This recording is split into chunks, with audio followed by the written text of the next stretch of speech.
2014 में नरेंद्र मोदी पहली बार जीतकर सेंटर में आते हैं और बीजेपी के जीत के साथ ही एक नाम खूब सुर्खियां बटोरता है और वह नाम है पीके यानी प्रशांत किशोर। भारत की जनता ने प्रशांत किशोर को लंबे समय से एक चुनावी रणनीतिकार के तौर पर देखा है और उनके साथ काम करने वाले ज्यादातर पार्टियों की जीत पक्की रही है।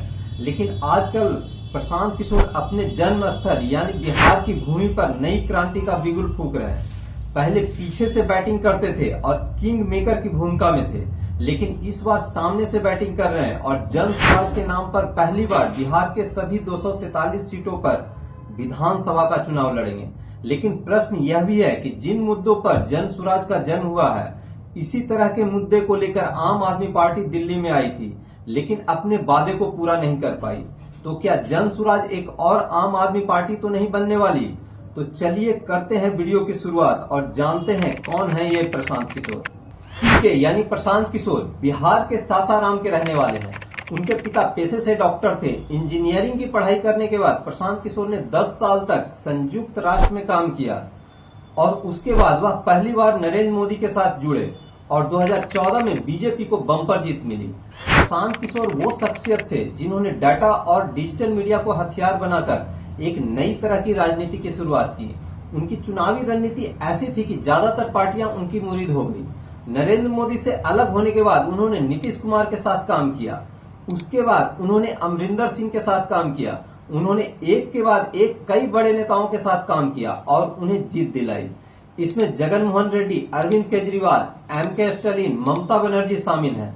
10 साल तक कई अलग अलग नेताओं के साथ काम करने के बाद प्रशांत किशोर अब अपनी जन्मभूमि बिहार के लिए एक बड़ा बदलाव चाहते हैं और इसी क्रम में उन्होंने जन स्वराज नाम से एक पार्टी बनाई है जो 2 अक्टूबर 2024 से अस्तित्व में है। प्रशांत किशोर पिछले 2.5 साल से पद यात्रा कर रहे हैं।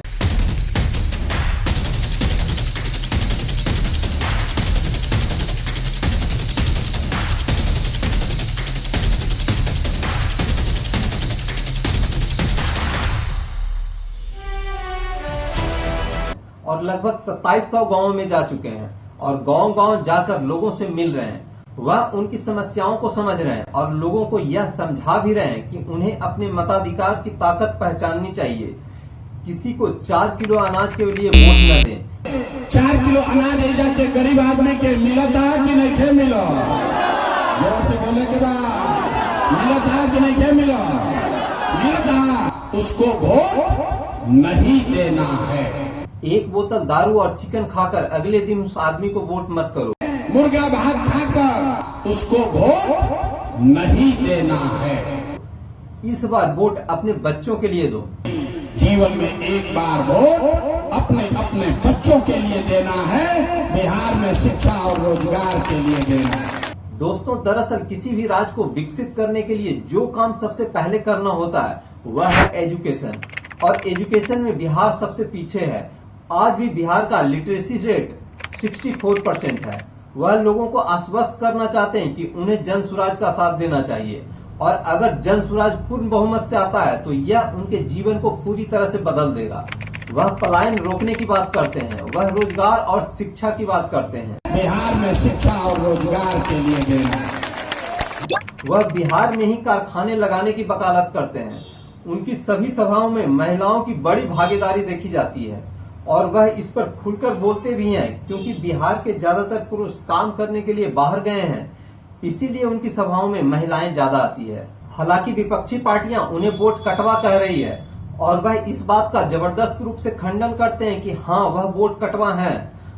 कुछ लोग हमको कहता है कि जन स्वराज वोट कटवा पार्टी है, तो भैया हम सुन लीजिए, ऑन रिकॉर्ड कह रहे हैं कि जन स्वराज वोट कटवा पार्टी है। ऐसा पार्टी है जो दोनों का वोट काटेगा और दोनों को काट के साफ कर देगा। वह बीजेपी का भी वोट काट रहे हैं, वह जदयू का भी वोट काट रहे हैं और राजद का भी वोट काट रहे हैं। उनका कहना है कि हर समाज, हर वर्ग से जो लोग अच्छे हैं वह जन स्वराज से जुड़ रहे हैं और वे लोग बीजेपी, जेडीयू, आरजेडी को छोड़कर आ रहे हैं। बिहार पहले 15 साल राजद के शासन से त्रस्त रहा और फिर 20 साल नीतीश कुमार को भी देख चुका है और इन सभी वर्षों में बिहार का विकास अन्य राज्यों की तुलना में कम हुआ है।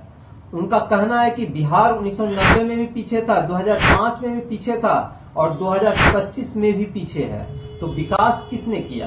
इसलिए अब समय आ गया है कि एक नई पार्टी को मौका दिया जाए। 2 अक्टूबर 2025 को जन सुराज को बने 1 साल हो जाएगा, लेकिन इतने कम समय में जन सुराज की चर्चा इतनी ज्यादा कैसे हो रही है? इसकी फंडिंग कहां से आ रही है? जन सुराज को बनाने से पहले प्रशांत किशोर 10 साल तक कई राज्यों के मुख्यमंत्री के साथ काम कर चुके हैं और उन्हें जीत दिलवा चुके हैं, जिसके कारण प्रशांत किशोर को जमीनी हकीकत पता है। और खुद प्रशांत किशोर इस बात को स्वीकारते हैं कि पार्टी को चलाने के लिए जो पैसा आ रहा है वह उनके चाहने वालों ने डोनेट किया है, और इसके अलावा जिनके साथ उन्होंने काम किया है वह भी उनकी मदद कर रहे हैं। पार्टी की फंडिंग का सोर्स क्या है? आता पैसा वहां से है जिन लोगों को भी 10 बरस में हमने मदद की, लेकिन अब कह रहे हैं कि भाई देखो तुमको हमने इतनी मदद की है, अब हम एक प्रयास कर रहे हैं बिहार में, हमको थोड़ा मदद करो।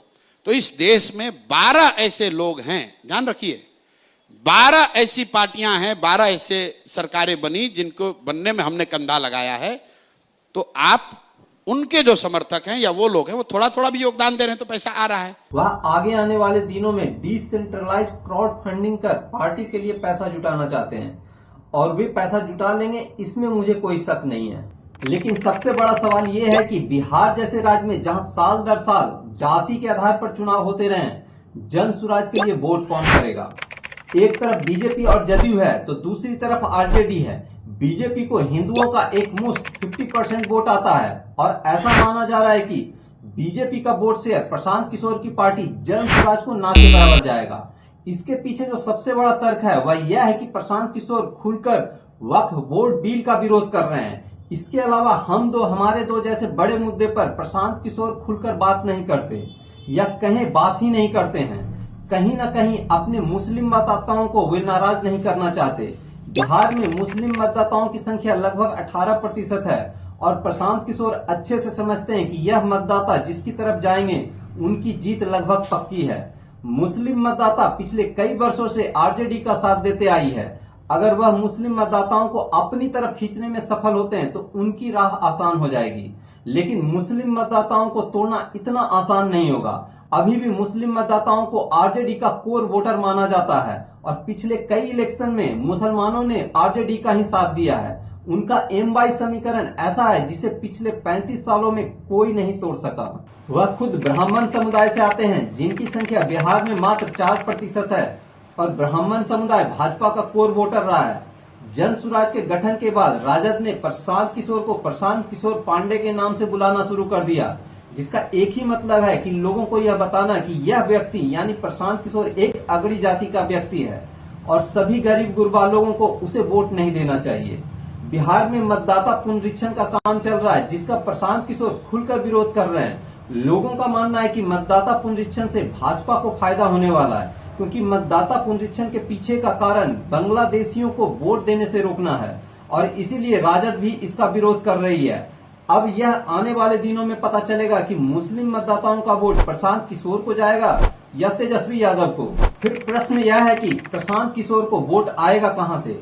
इस पर कई लोगों का मानना है कि प्रशांत किशोर में बिहार की जनता एक नई आशा देख रही है। कुछ लोग बदलाव करना चाहते हैं। बदलाव होगा बदलाव जी जरूर। क्यों जरूरी है पहले बदलाव ये बताइए आप। बहुत मुद्दा है, क्या बताएं।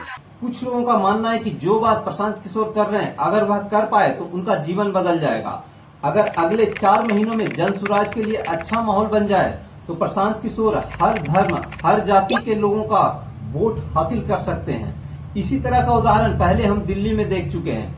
आम आदमी पार्टी ने एक बदलाव के नाम पर लोगों से वोट मांगा, स्कूल कॉलेज बनाने का वादा किया, लोकपाल बिल लाने का वादा किया, सारे भ्रष्टाचारी नेताओं को जेल में डालने का वादा किया, और इसी बदलाव की चाहत में दिल्ली के लोगों ने आम आदमी पार्टी यानी अरविंद केजरीवाल को पूर्ण बहुमत देकर दिल्ली का चीफ मिनिस्टर बनाया। लेकिन दिल्ली में 10 सालों में कुछ नहीं बदला और उल्टे बड़े बड़े घोटाले हो गए, जिसमें शराब घोटाला काफी चर्चित रहा। अब इसी बात का डर बिहार के लोगों को सता रहा है कि प्रशांत किशोर में कैसे विश्वास किया जाए। क्या वह सत्ता में आने के बाद बदल नहीं जाएंगे? अरविंद केजरीवाल बात बात पर कस्में खाया करते थे कि हम बड़ी गाड़ियों में नहीं चलेंगे, बड़े बंगले नहीं लेंगे, लेकिन सत्ता में आने के बाद सब कुछ उल्टा किया। बिहार की जनता राजनीति में खूब इंटरेस्ट लेती है और वे प्रशांत किशोर को अच्छे से सुन समझ रहे हैं। हमारा नाम है प्रशांत किशोर। हम नेता ना है। अभी अरविंद जी खड़ा होकर कहला कि इनका पर भरोसा क्या लिखल ही जाएगा सब, तो 5 वर्ष में सबके दशा सुधर जाए। तो हम लोग कहता नहीं भाई हमरा पर विश्वास करब तो कोनो फायदा ना है। अरे हम तो वोट मांगते नहीं थी, पर हमरा पर विश्वास करके क्या करो। हम वोट न मांगे, हम नेता नहीं है, वोट नहीं मांगते हैं। और अभी तक यह साफ नहीं हो सका है कि बिहार की जनता प्रशांत किशोर को एक मुश्त वोट करेगी या सत्ता से बाहर रखेगी। बिहार की जनता 20 साल से नीतीश कुमार को चुनते आई है और ऐसा माना जाता है कि नीतीश कुमार को चुनने से ज्यादा लालू यादव को हराने का वोट मिलता है। बीजेपी और जदयू आज भी लोगों को लालू यादव के 15 सालों के शासन को याद दिलाती रहती है और यह कड़वी सच्चाई ही है कि लालू यादव के इसी इमेज के कारण आज आरजेडी अकेले दम पर सरकार बनाने की स्थिति में नहीं है। अभी का ट्रेंड देखें तो बीजेपी और जेडीयू सरकार बनाते हुए नजर आ रही है। अब तो आने वाले दिनों में ही पता चलेगा कि प्रशांत किशोर कैसे अपनी चुनावी रणनीति बनाते हैं। क्या उनको बड़े कैंडिडेट मिलेंगे जो अपने दम पर वोटरों को खींच सके? क्या कुछ ऐसा माहौल बन पाएगा कि बिहार की एक बड़ी आबादी बदलाव के मूड में आ जाए? एक बात तो तय है कि बिहार में मुफ्त का मुद्दा काम नहीं करेगा। हाल के चुनाव में कई राजनीतिक पार्टियों ने फ्री वीज देने का भरोसा दिया, जिसे किसी भी पार्टी ने पूरा नहीं किया है और इसे जनता अच्छे से समझती है। प्रशांत किशोर बार बार यही समझाते रहते हैं कि जो पार्टियां जहां भी सत्ता में है वो ऐसे लोक लुभावने वादे पूरे नहीं कर रही है। तो तेजस्वी यादव को तो ज्यादा कुछ समझ है नहीं। आप लोग जरा उनके लिए गणना करके बता दीजिए कि बिहार में 6 करोड़ महिलाएं रहती हैं।